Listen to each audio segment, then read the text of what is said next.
मेहर करे, सुख शांति देवे और अच्छा जीवन देवे। महाराज दया करें, मेहर करे। बोलो साधो सत्य। गुरु महाराज को समर्पित हो जाता है तो साध संगत जी, गुरु महाराज वाकई में ही उनकी बात को निभाते हैं, उनके जीवन की नैया को पार लगाते हैं। जो नौछावर हुए हैं, जो बलिदान हुए हैं, जो उनके चरणों में लगे हुए हैं, वे आज से नहीं युगायुगी से ये मर्यादा, गुरु मर्यादा चली आ रही है। गुरु की मर्यादा, गुरु का स्थान इस संसार में सर्वोपरि इसीलिए होता है साध संगत जी कि माता पिता या परिवार या जो भी रिश्तेदार हमें मिलते हैं, हम यहीं तक साथी रह जाते हैं, लेकिन गुरु हमारे यहाँ के तो साथी है ही है, हमारे अगम के भी साथी होते हैं। हमारी जीवन की नैया को पार उतार करके सतगुरु साहिब में लीन कर देते हैं। ऐसे गुरु महाराज होते हैं। इसलिए गुरु गोविंद दो खड़े, काके लागू पाए, बलिहारी गुरु आपने गोविंद दियो मिलाए। गोविंद से मिला देते हैं गुरु, परमात्मा से मिलन करा देते हैं गुरु।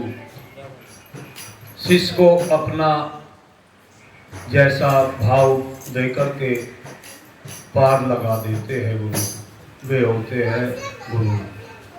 तो गुरु का स्थान वाकई में इस संसार में सबसे ऊंचा होता है। अब मैं प्रार्थना करूँगा, हमारे बीच में श्री सितारा जी वे आएंगे, अपने श्रीमुख से हम सभी को लाभान्वित करेंगे और उनके बाद में महात्मा श्री वीरपाल जी महाराज सिनौली से तैयार रहेंगे जी। बोलो साधो सत साहेब।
श्री सितारे साथ जी ने गुरु महाराज की वंदना के रूप में हमें सभी को अपने श्रीमुख से लाभान्वित किया। स्वीकार करो गुरु बंदगी मेरी। साथ संगत जी, बंदगी गुरु महाराज की जो भी करते हैं, जिन्होंने भी उनकी अर्जी की है, चरणों में बंदगी की है, उनका बेड़ा पार हो जाता है।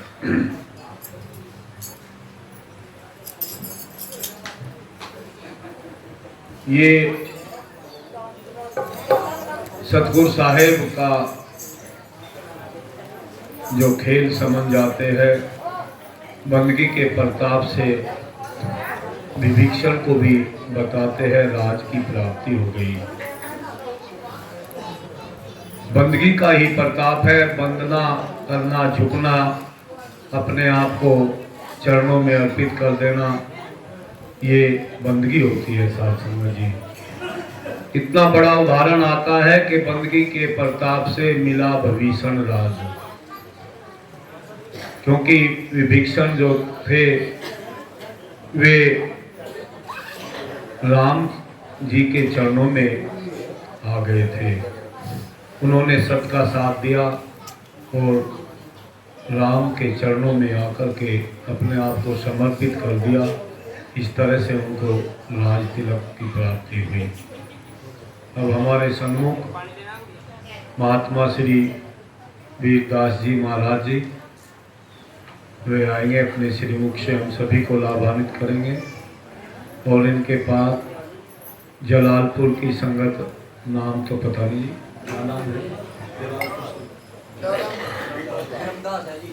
ब्रह्मदास जी, जलालपुर से ब्रह्मदास जी तैयार रहेंगे जिनके बाद। और साथ संगत जी देखिए 10 आदमी बैठे हैं, इधर उधर है, वो सभी बैठ जाए और बीच में बात ना करें जी।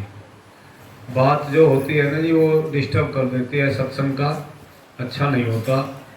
सत्संग में हम शांत होकर के बैठे श्रवण करें तो हमें वाकई में ही अच्छे आनंद की प्राप्ति होती है। और जो बीच में बातें होती हैं वो सत्संग की मर्यादा नहीं होती और उसमें एक दूसरे को ऐसा देखना पड़ता है कि भाई पता नहीं हम कहाँ आ रहे हैं, सत्संग में नहीं है फिर। तो मेरी प्रार्थना है, और जो भी स्वागत करते हैं साधु महात्मा का, साध संगत का, वो माला डाल के स्वागत करे। और पैसे जो देते हैं वो जेब में ना डालने जाते हुए के, क्योंकि इसमें दिखता है ना, अच्छा सा नहीं लगता है, वो उनके स्वागत के लिए उनके पास रख देनी चाहिए, अच्छा लगता है। सत्संग है।